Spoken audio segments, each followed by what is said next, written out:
Hey, what's going on, Guardians? My name is the Black Link, and today is Friday, May 10th, 2019.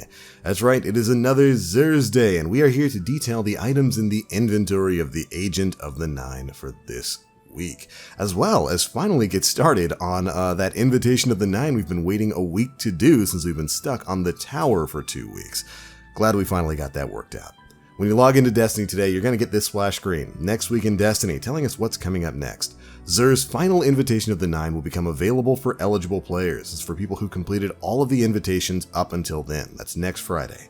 Lord Saladin will host the final Iron Banner for Season of the Drifter, and the curse will be at its strongest in the Dreaming City, getting very close to getting the Truth to Power Triumph, I do believe, which is for the final visit tomorrow. So really interested in seeing what's going to be coming with all of that. But alright, let's go ahead and dive on into the Xursday stuff.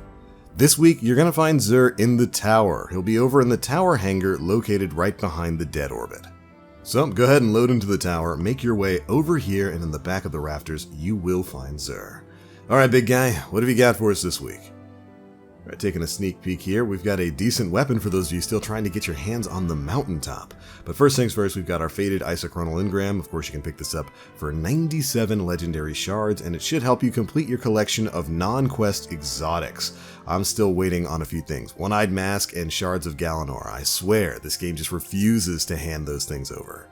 But anyways, moving on to the weapon. Once again, it is the Colony, the exotic grenade launcher. You can pick this up for about 29 legendary shards. Not a bad weapon either, more of a PvP gun than a PvE gun.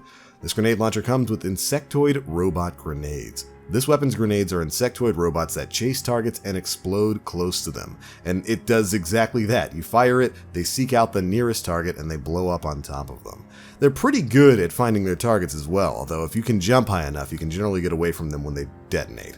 It's also got linear compensator, high velocity rounds, and its special trait, Serve the Colony. The insectoid robot grenades quickly repopulate the magazine from reserves while the colony is unequipped. It's basically enhanced auto-loading holster.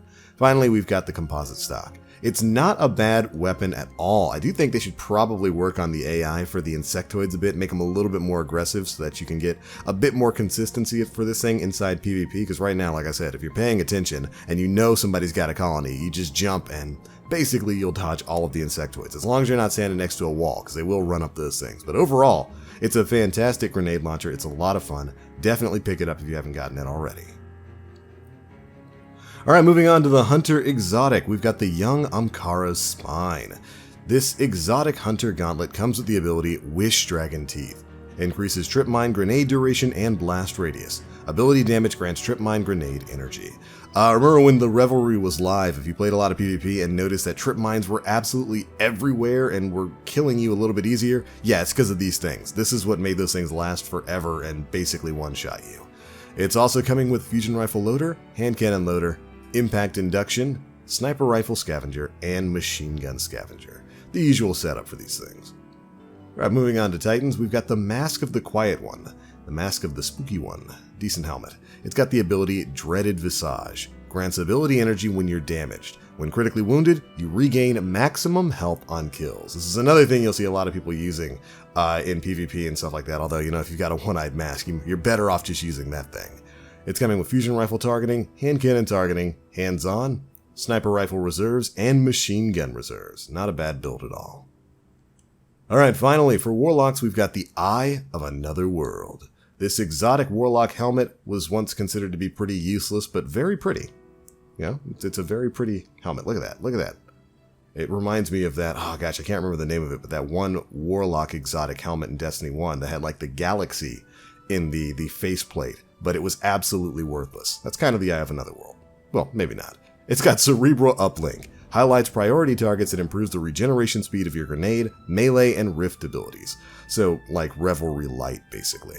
It's also coming with Fusion Rifle targeting, Hand Cannon targeting, Hands-On, Sniper Rifle reserves, and Machine Gun reserves. There we go, Guardians. That is it for the armor on sale this week. You can pick all of that up for about 23 legendary shards apiece. Now, let's move on to what you're really here for. The Five of Swords. Nah, of course I'm kidding. The next Invitation of the Nine. This one is titled The Hanged Man. Collect metaphysical samples from defeated combatants in the Dreaming City. Complete the strike, The Corrupted. you're going to need 9 hive samples, 9 scorn samples, and 9 taken samples. Warnings equal futile on this one. You can pick this up for 9 legendary shards, and you know the rundown by now. Go run the strike first. By the time you've finished up the corrupted strike, you should have all of the taken samples done. Then for the scorn samples, you could probably just head over straight to the Bay of Drowned Wishes lost sector. It's chock full of scorn. You should be able to get all of the samples you need directly from that. As for the hive, well, it's hive week in the Dreaming City, so they'll be everywhere. I would definitely just recommend going and running blind well. Since the enemies in that will all be hive, you'll be able to farm this up in really one run of tier 3. So you should have all the samples you need before too long.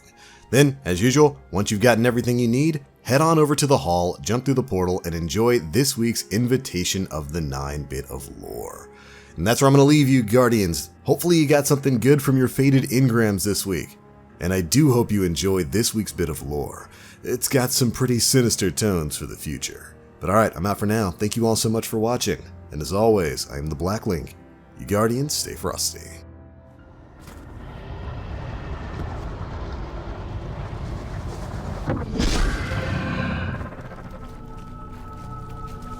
Hey, how you living, sister? What can old Drifter do for you today? Wanna play some Gambit? The Dredgen has visions. They disturb him. You know about those, huh? You the one causing them? Tell you right now, I don't appreciate what they say. The gift is showing you what you must see. It is your fate. No, I make my own choices. If that is what you want to believe. Freaking psycho.